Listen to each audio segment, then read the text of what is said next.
Hello and welcome to episode 16 of the Chaddy Enders.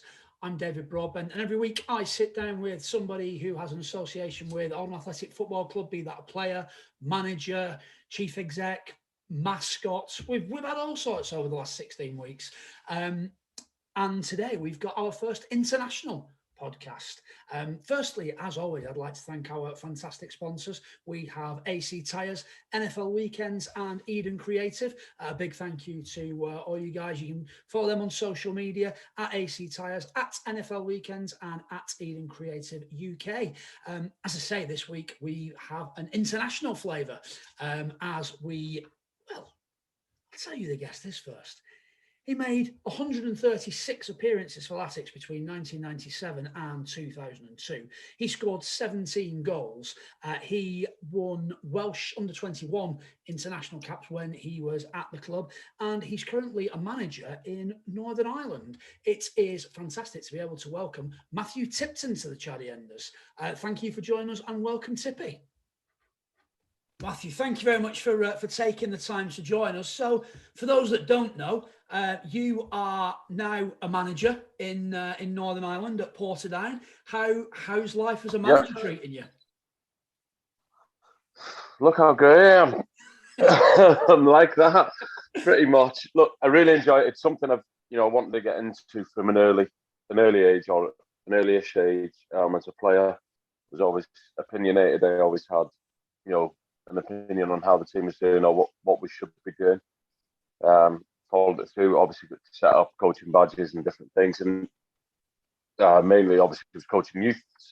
I was doing a coaching business in Oldham before I left and moved here, and then just kind of picked up the business and moved it here, going into primary schools, and then I started coaching some junior boys clubs and things like that. And over the time, I got a pro license now. Became a manager. I'm trying to think because I keep forgetting how old I am because I'm still thinking about 23. It takes a little bit longer to remember how long. So 5 years. It'll be 5 years at the beginning of next season when I became manager. Retired 5 years ago, round about now actually, just prior to the end of the season. And took over. Then went to Warren Point as assistant manager for a brief spell. Probably only 6 weeks, and then the manager said he was stepping down and just passed it to me. The club had just been relegated, and it started off brilliantly. Look, it was a good team there. They'd managed to keep most of the squad from the Premier League with a few additions, and thankfully we won the league and we got promoted straight away. So in terms of management, I couldn't have asked for a better start. I didn't lose a game for 6 months. I was unbeaten in 6 months in the league, and then my first defeat came. I think there was 8 games to go in the league, and we were miles ahead. Obviously, if we'd have won that, we would have won the league, and it would have been a stupid amount, obviously, games left. And that was my first defeat. We got beaten in the 90th minute, so I was raging. We won it then the weekend after, and then I did in the Premier League for 6 or 7 months. The club was about 9th in the league. It was a 12-team league, and then Portadown. They'd been relegated. We'd kind of passed them. Portadown was the first club I signed for over here. Dave Miskelly, who people know, obviously played at Oldham with me. Me and Dave were best man at each other's wedding. We'd got friendly, obviously, when we signed for Oldham at 16. We lived together in digs. And basically, we were like a halfway house for Dave. Whenever he got thrown out of whichever digs he was in, he ended up moving him back for the odd week or 2 or 3 here and there. And he was over here playing. Obviously, this is where he's from. So Portadown was his club for 12 years. That they came calling. Massive club. Yes, had been relegated, but just felt it was a challenge too big to turn down. Went to them. Couldn't. Obviously, I think there was 6 league games left. We had no chance really of getting promoted. We needed to win them all and favours because they were in 5th position. Done that. Didn't get promoted. Then the year after, we got beaten in the playoffs. And then last season we won the league, albeit it was cut short with COVID. We were way clear, with minimal games left, and we'd been top of the league from second weekend of the season, I think. So, it was well deserving. And now, we're in the Premier League, and with 3 league games left, we're sitting 10th. out of the 12 teams, so we're safe from relegation. Well, we'd be safe anyway because there is no relegation, but we wouldn't. We're too far ahead, so we're happy with that. Probably not where we wanted to be, but for the first season up with a young team and a young squad, it's about as good as we could hope for, I suppose. Average age of the squad's only 20 going into the season. Captain and vice captain, centre half and centre midfielder, both from the cruise ships this year, so we've missed them for large chunks of the season and different other things. But we're not excuses. It's been a tough year, but for everybody, with the COVID and stuff. It'd be hard to say I'm pleased because I'm ruthless and I want to win every game. But I think when I look back, as I am doing currently over the course of the season, let's say it's pretty much where we have expected to finish. We'll take that, and we've got to build on it for next year. And what sort of manager are you? So when you were a player, especially at Oldham, when you sort of broke through into the first team, you were known for being, you know what, we'll go aggressive. You were a no nonsense type of player. Are you like that as a manager, or I'm not going to mention your age because we're exactly the same age. So have you mellowed as you've got older? Yes and no, I suppose. It still rears its head when it needs to. It's not, it's not as regular because something I learned as a player, if you just rant and raving all the time, manager constantly ranting and raving, it just becomes white noise.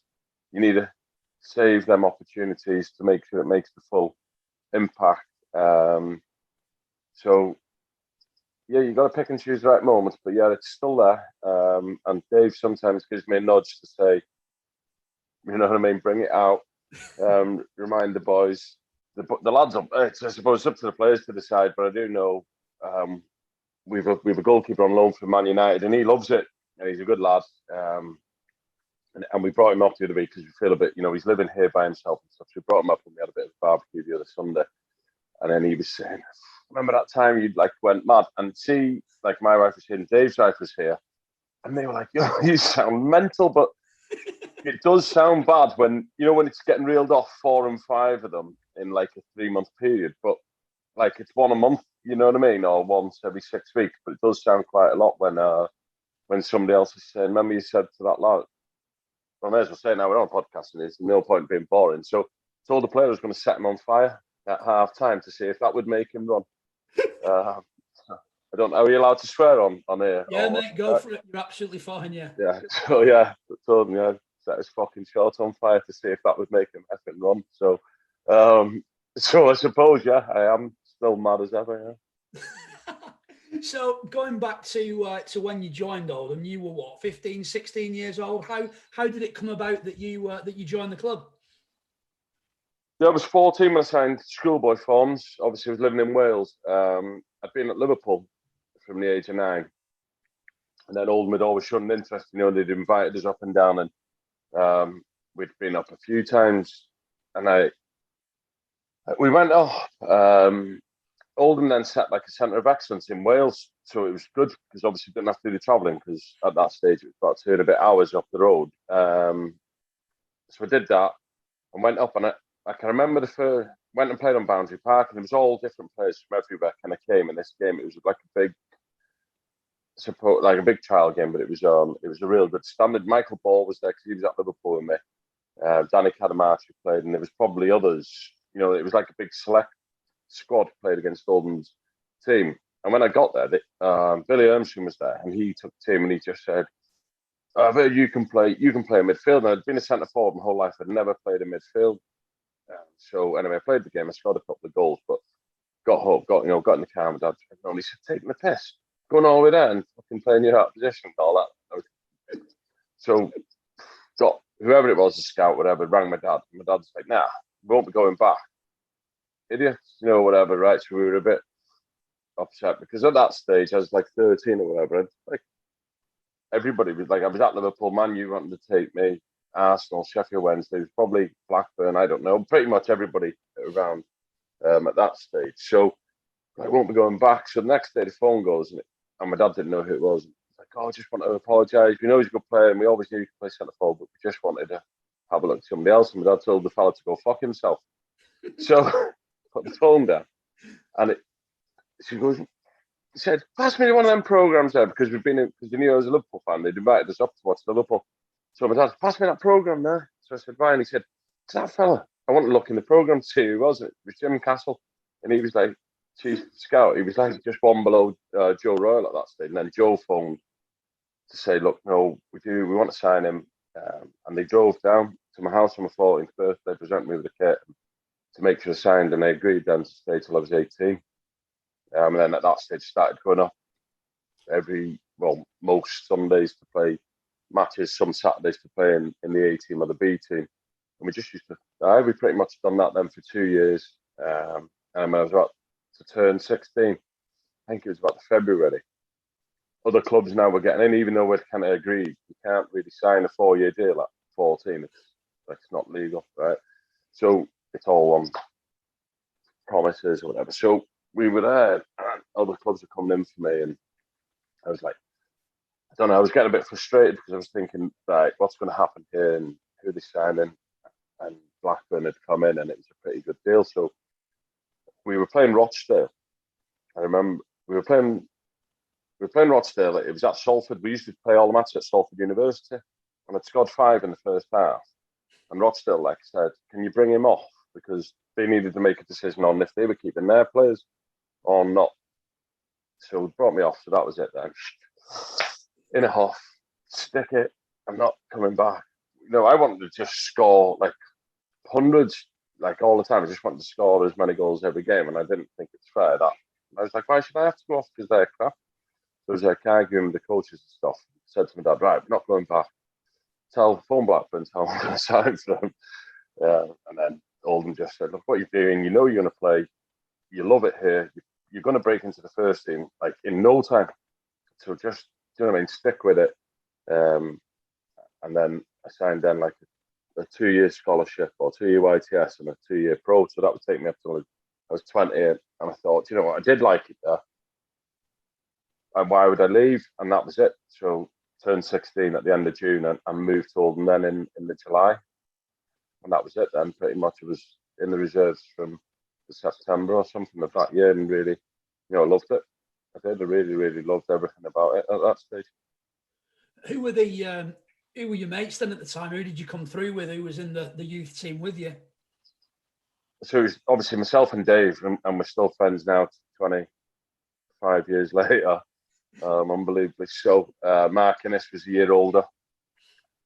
Mark Allett, Scott McNiven, they were all a couple of years older than me, but because I'd kind of jumped through the youth team to reserves and first team within no time, would have been there. Phil Salt, Gav Oldham, they were all a year above, but because I was getting moved on quicker, didn't really spend as much time. And then we had the Scottish boys, Ian Swan, Hugh McKechnie, and then a little bit later, Jerry McLaughlin came in from Scotland, and we pretty much, because we were all living away from home, I was Wales and Dave's and all that, and them Scottish boys, we kind of, we forged a close bond together because of that. Lee Randall and Barry Hart, they were the first 2 lads who lived in Digwood from Scotland. So I suppose getting anybody that was pretty much away from home, because weekends, the lads who were fairly local, wherever they would have gone home, they had their own friends away from football, where we really only had each other. So yeah, it was a good group of lads. They were all decent fellas.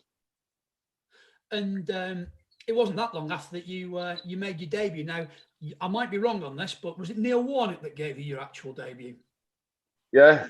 So at the end of my first year YTS, Graham Sharp had obviously got the sack, and then Neil came in, and I was like scoring. I think in my first year YTS, I was playing the A-team reserves. I think it's got 27 or 28 goals that year. So I remember Billy calling me in and saying, you have to go and train in the first team, whatever. And then he got me in. He said, I think the gaffer's going to play you. But I don't think Neil knew that I was still only 16 at that stage. He'd just seen me playing, and we got relegated at the end of the season. And I think he just thought it would be too much, that to throw me in. I then, at the end of that season, he got us in, me and Dave both. We had another year of YTS to do, 2 years of YTS. We were just on our first year, and he said, nah, scrap it, get them boys on pros straight away. So So that was that. And then when we came back for pre-season, I was straight in the first team squad, went away to the Isle of Man with the team, with the first team. Like, we went to the Isle of Man about 4 years in a row, right? And I had to spend all summer getting fit and then went to the Isle of Man and just went on the piss for 5 days. So it kind of was defeated the object of pre-season. And that trip there, my first one, I was in the room with Ian Ormondroyd, or forever known now as Ian Hemorrhoids, because he said to me, I need help with these tablets, right? So I was like, do you need me to help you for? So he proceeded to bend over and try and, he had suppositories. He needed to insert them. And I think anybody can guess where he was inserting them. I didn't need help. He wasn't putting them in his mouth anyway. I was like, weird this, right? So we went there and we were allowed a night out and stuff. And I remember there was like the lead up to being Paul Reed. And they're like, oh shit, we've got to get back. We must have had a curfew. I genuinely can't remember. Say it was midnight or whatever. We were in this like club, but you had to kind of walk. It was weird. It was up a big like curved hill. So obviously that's like a long way around, right? But if we just came there and jumped over the wall, you'd be, it's going to save 10 minutes or whatever, probably 2 minutes, right? So jump down, I jumped, woof, straight over my ankle. I think I broke my leg. I think I broke my ankle, right? Only 17. I'd only turned 17 2 weeks before. So I jumped off the wall, ankle wrecked. They were like, don't say anything to the gaffer. Right? So off we go to train the next morning. He said, just say you've hurt your ankle, like in the warm-up. So basically, it's a run. Twist my ankle, just on in the field. I was like, look at that. And it was like, obviously, mad, swelling already. And the physio was like, no chance you've just done that there. But they like, because there was a kid in that, they just went, just play on. And we had a game. Played in the game or something. I can't remember if I started, or it definitely came on anyway, and it went to a penalty shootout. So the gaffer's like, you'll take one, won't you? I was like, yeah, but I'm thinking, I can't put my left foot down. It was my left foot that was injured to hit a pen. So first 2 or 3 they missed. I scored mine. And I remember Doc saying to me, what are you doing? We want to go home, right? You've got to, like, you're supposed to miss. Because I think if we won, we were in the final, which was on the Sunday, and the boys wanted to go home on the Saturday. So I was just ran up and slammed it in. And I think, I hope I don't get done for slander or libel, but I think the boys were missing on purpose. So that was my first introduction into the first team. And then when I got home, obviously I was out injured for about 6 weeks with the ankle. I was on crutches. I think made my debut in about November in the LDV or whatever it was called. And then played a couple of games after that season. And the year after then, that was when I really started playing all the time, when Neil left and Andy took over.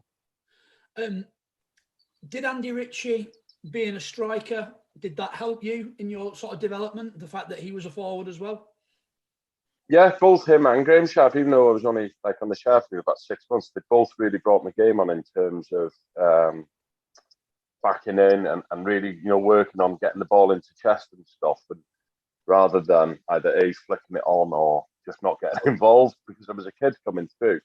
I didn't really used to get involved in that. I just used to hang around the box and score.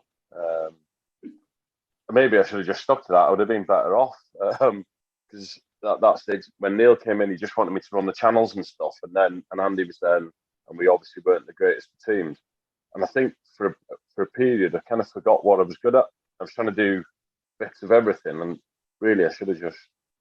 But maybe not even just me. Maybe as a manager, they should have just told me to keep believing in what I was doing. Just being a greedy bastard and just not passing to nobody and just scoring. But I felt, because obviously I wanted to play, I was doing a little bit of everything, and for a few years it didn't help. I wasn't as prolific as what I should have been, because growing up, it's all I'd ever done. You know what I mean? And I got in the team from just being a good goal scorer, but they, maybe it was took away from me a little bit. No, it's easy said now at 40. So do you remember your first goal? So I was looking back. Your first goal was an 88th minute winner against Wrexham in a 3-2 win. Do you remember like goals from your career and that sort of thing? Or is it like over the years, you scored that many, so like they all merged into one? No, I've still got them all on DVD. I'm not even lying. I watch them all the time. I love it. Yeah. Look, one thing in football, you only have his memories. You know what I mean? And yeah, I'm not frightened to say. Of course, I remember it. That your first ever goal, regardless, Wrexham, local club to me in Wales. Ian Rush was playing for them at that stage. Yeah, and it actually was goal of the month on Sky. Cross came in just a little bit behind me, flicked it up and hooked it over my shoulder into the far top corner, like you say, 88th minute. I don't think I scored another good goal left in whatever it was, 18, 19 years after. But yeah, it was absolutely brilliant. I'll never forget it. I remember actually going to watch that was my first goal. I went to my first concert that night as well, which was the Lighthouse from the MEN. So, yeah. Wow! I think it's called the 9X then. Mate, if you'd have given me 20 bands of a choice that you went to see at that time, yeah, my family would not. Mate, they were all nice and easy listening, and you as a footballer, didn't really. It was just together, mate. Yeah. I think it was just bought the album and liked it, and then they were the first ones, and then after that I started getting into proper good bands, and James and the Stone Roses obviously broke up, but yeah, James and Oasis and the rest of them around that stage then. Yeah. Because at the time as well, so you broke into the first team, you are sort of 18, 19 years old, living away from home. There was definitely sort of more so then than now, but there was definitely a social aspect to being I'm going to throw it out there. I've seen you dance, so I know you love the Saturday night out. Of course it is. Look, it wasn't even a thing that you shouldn't like the night out at that stage. Me and Dave talk about it regularly still now. The main thing that was packed on the bus was make sure the beer's on the bus for the away trip. So it was 48 cans of Budweiser, the big cans, the 5, like the pint cans of Budweiser, 24 Boddingtons or whatever the bitter was, and then bottles of wine for the staff. And that was just it. They got to a stage where we didn't even used to drive to the ground. So on a Friday, we'd go into an away trip. Me and David get a taxi to the ground. So we, because we knew we'd have a load of drink on the way home, and people would get dropped off at different places. So some of the senior players, they may be getting dropped off on the M6 or whatever, wherever they got picked up, and they would only maybe have one or two to the driving or like wives and stuff. Do you know what I mean? They had something better to do. But we were young, so we would just be getting stuck into it all the way home and loving life, and then straight off the bus, changed and into Oldham or Manchester or Rochdale or whatever it was that we were going that night, and it was good. We enjoyed ourselves, but it was like the dumb thing, you know what I mean? But we were a lot younger, obviously, than the rest of them. But yeah, it just carried on, and it's still carrying on now. Because in the team there, the sort of senior players looking at the time, there were some characters in there. So the likes of Sean Garnett, Lee Duxbury, Darren and John Sheridan, some real characters in the teams that you played in. Yeah, look, brilliant Garner with brilliant crack all the time. Dux was super, both good laugh, also a brilliant leader, a brilliant captain. It always surprised me. He never went on to become a manager. I know he'd done a couple of stints at Oldham as coach, and he might have done a caretaker stint as manager. Yeah, so that always surprised me. John and Darren were just bonkers. John was there obviously for a year or two before Darren came, and he would have liked the night out. He wasn't really my scene on a night out, if I'm honest, but Dave, I think, went on a good few nights out with him and a couple of the other boys. Yeah, it was. Look, we had brilliant times there. It was good all the time. We used to. Sometimes we'd go out on a Saturday, get up on a Sunday, maybe have a few drinks, chill out, and then sometimes that would roll right through to Monday morning, which isn't the best, professionalism, but it was brilliant. But at that point, it's 20 years ago, and times are different then, and that's kind of the done thing. It was sort of before the days of camera phones and social media, so you could go out and do it, and people sort of encourage. Say, I used to see you quite regularly on a Saturday night, and it wasn't like, I think things were a little bit different. You weren't getting grief all the time or anything like that. It was going out for a few drinks on a Saturday night. Well, like I said, we would have maybe a few beers on the bus. This is what started happening as we got. It was probably say year 2000, 2001 or whatever. We did start finding it a little bit more. Say the team had a bad result, and then you'd go out getting grief. and you start realising, do you know what I mean? We don't need that. I couldn't be bothered with it. So that was when we probably started going out on a Sunday morning. Like the gaffer would say, look, I'd rather if you don't go out on a Saturday, not nightclubbing it, but if you went out on a Sunday afternoon watching the football and a few beers, and it's probably better for you. It probably isn't better. What you probably should have said is don't go out at all. So, and that stuck with me really then for the rest of my career, where like often on a Saturday I'd go home, I'd be that tired after the game, I wouldn't even be bothered, maybe have one or two drinks or something, but nothing. And then get up on a Sunday, do like a recovery session, be it a swim or the gym, and then, hit it hard on a Sunday, and get back into training on a Monday. Because obviously Sunday night, everything closed at about 10 o'clock anyway, 10:30 or whatever it was in the old days, and then be ready for training on a Monday. But we did have, there was a stage where we absolutely hammered it, if I'm honest, at Oldham. We, me, Innes and Dave, we'd have been out, flat out, like, and loving life. And Oldham was a good night out. And then that, in them days, there was a whole rake of pubs all the way down the street, Yorkshire Street and stuff, and you could be in and out of Escobar, Revolution and Hernhounds and all of them, like every single one of them pretty much. And it was a good night out, but like I say, it's not something I wouldn't want my players to do it now, but now it's completely different than then. Then that was the thing, we were young lads and earning pretty good money and just enjoying life, living away from home and getting on with it. Sometimes taking it to the extreme, 3 and 4 day benders, but anyway, the way life goes. Yeah, absolutely. In terms of on the pitch, I guess one of the bigger games in your first couple of years, when Chelsea came to Boundary Park, I know you started that game and came on, but I look at the Chelsea team that day and the likes of Zola, Vialli, Desai, Di Matteo. It was one of John Terry's first games for Chelsea. Do you remember much about that game? Were you into like swapping shirts or anything? Did you get any ones or anything like that? Nothing. Like, I've an 11-year-old and George is 18 now, and like, we chat and like it just wasn't the thing. It genuinely wasn't the thing at that stage. I think Oldham had only been out of the Premier League maybe 4 or 5 years. Swapping shirts wasn't a thing. We just played the game and that was it. Just went home. Genuinely, it was mad. I think it would have been in and around New Year. And I remember we went out on New Year's Eve, me and Dave and Becca and Dave's girlfriend at that stage. We went into Manchester. And so New Year's Eve must have been a Tuesday or something, and we were in training on the Wednesday. I just remember fucking rough as toast and we played in Chelsea in like 2 days. I was on the bench. But yeah, no, there was no shopping shirts and there was no nothing. It was just like, and I'd say at that stage, I think, well, in my eyes, it was like, oh, we'll just be doing this all the time. And it didn't happen again for me. It took about another 8 years.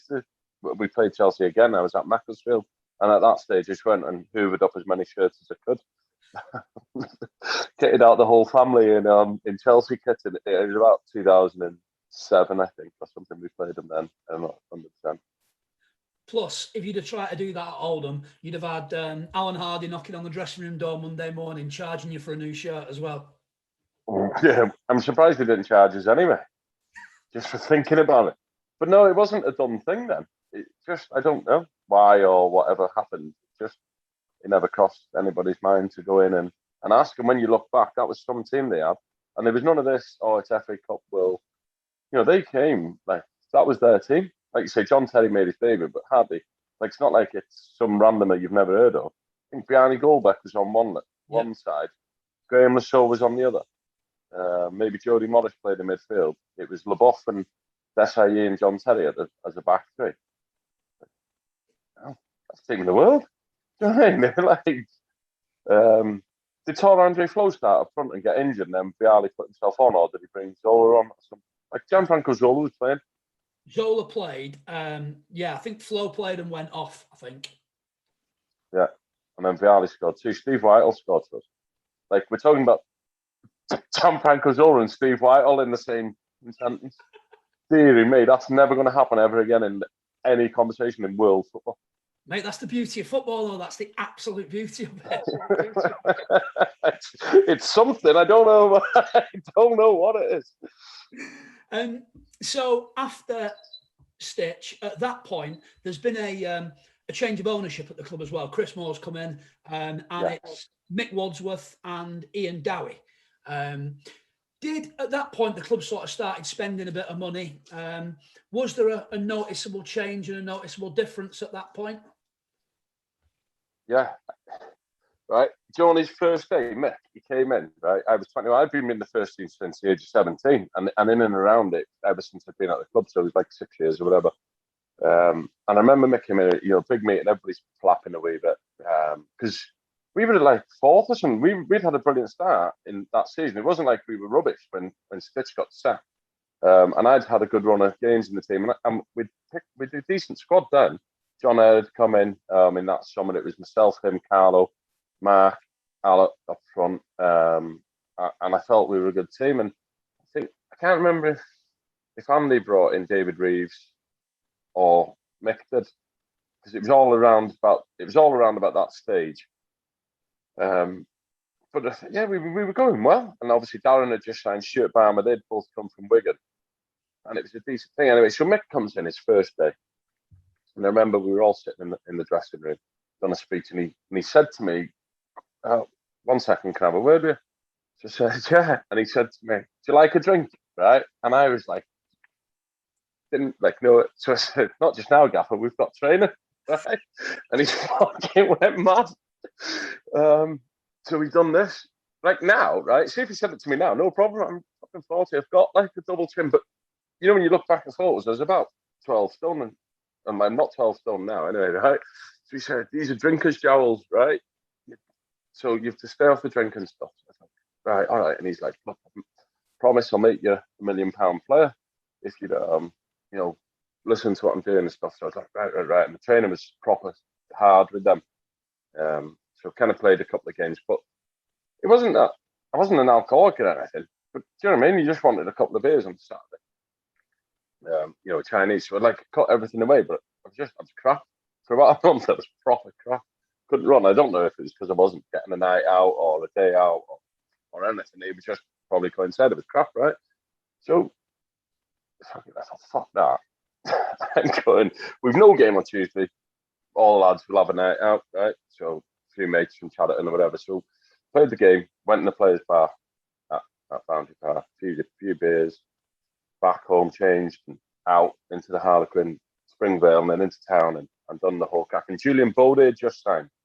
And Dave Harold, so we all went out, right? Good. So on the Monday, I didn't go out on Sunday, went in on the Monday, and he pulled me, and he said, "Did you go out on Saturday night?" So I said, "I did, yeah." I said, "Fucking hell, we've no game on Tuesday. I haven't been out in 6 weeks." I said, a few new lads and that, we all went out, had a couple of drinks. So he said to me, "How many drinks did you have?" So I went, 6, right? So he went, "Fucking 6? You must have been on your back." So I didn't carry on with the rest of my story, because what I was saying was, I had 6 in the players' lounge, went home, had a bottle of beer with my tea, and then I went to the Harlequin, and then I went there.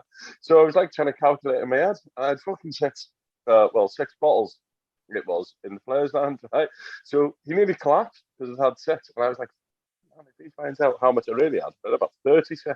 By the time I got home, 4 a.m, so he nearly shit himself, and he was like, panicking. And then a couple, I was in and out of the team, whatever. And then I wasn't in the squad. I lost the back, right? And Dowie had these runs, honestly, the hardest runs you ever do. I actually do them now with our players, because they're just, they're in a murder, right? So on a Saturday morning, if you weren't in the squad, you had to do these runs. So I went in and done them. In on the Monday, and I went, nah, never doing that again.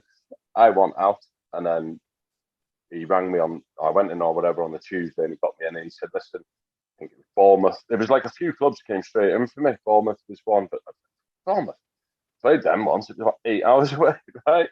So, yeah, and a couple of others, whatever. And then Macclesfield came in, and I said, yeah, go on, I'll go there. And I look, it was rash. I've been on record tons of times and saying there was no way I should have done that. It was stupid. But basically, yeah, the thought of doing them 12 runs ever again forced me to leave. But you look back and you think, well, I should have just stuck it out because the club was going in the right direction, and and it was good. You know, Mick was a good coach, and Ian, he was brilliant for Oldham.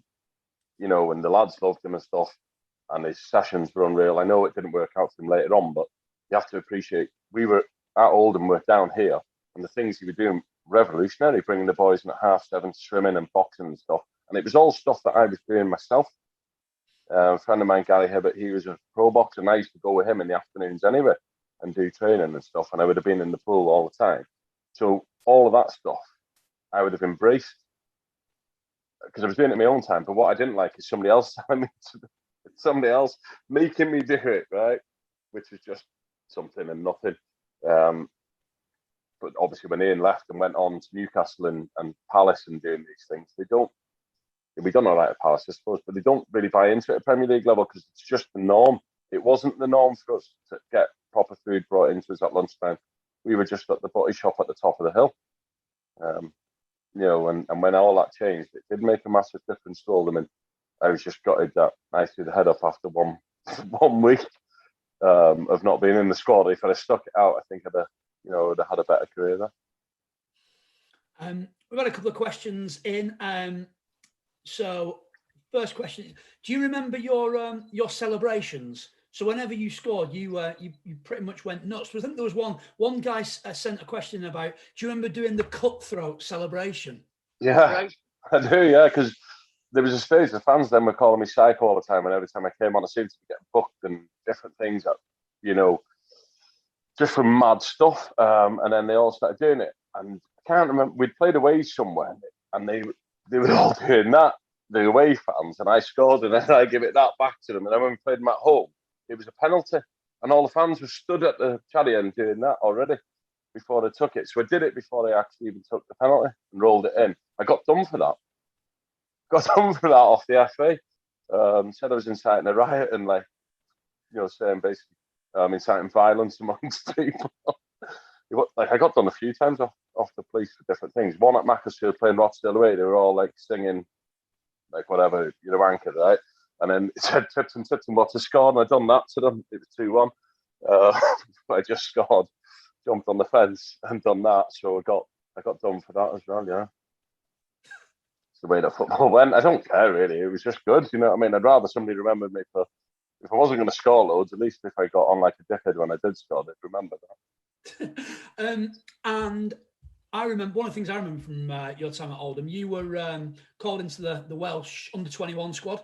How was it representing your country? Where was that? Was that home or away games? Or I went away with the under-18s first. We went to Italy. It was brilliant. You know, it was something I'd always dreamed of. I'd been, like, at 15, I was in the Victory Shield squad and then got cut out of it right on, like, 2 days before the game. And reasons unbeknown to me, I was like top scorer, doing all the rest of it. Anyway, that was fair enough. So whenever we represented them, until then, I got in the under-18s and we went away to Italy for a week, long time. I had obviously been in the first team now at Oldham. Went, and Bobby Gould was over there. He was the national team manager. Done okay that week. Came back. I think I played on the Saturday, or I was definitely in the squad on the Saturday anyway, for the first team, and got a phone call on Sunday morning to go away with the under-21s to Italy. And off. Yeah, that was my day with the under-21s. Again, I was only 17. And off we went to Italy. And I was actually, somebody was asking me about it the other day, or something about international football. And I still had the team sheet a few years ago when I was still on Twitter. And I've just kept the photo ever since. And we were talking about it, you know, a few of the old Wales players, and their team was scary.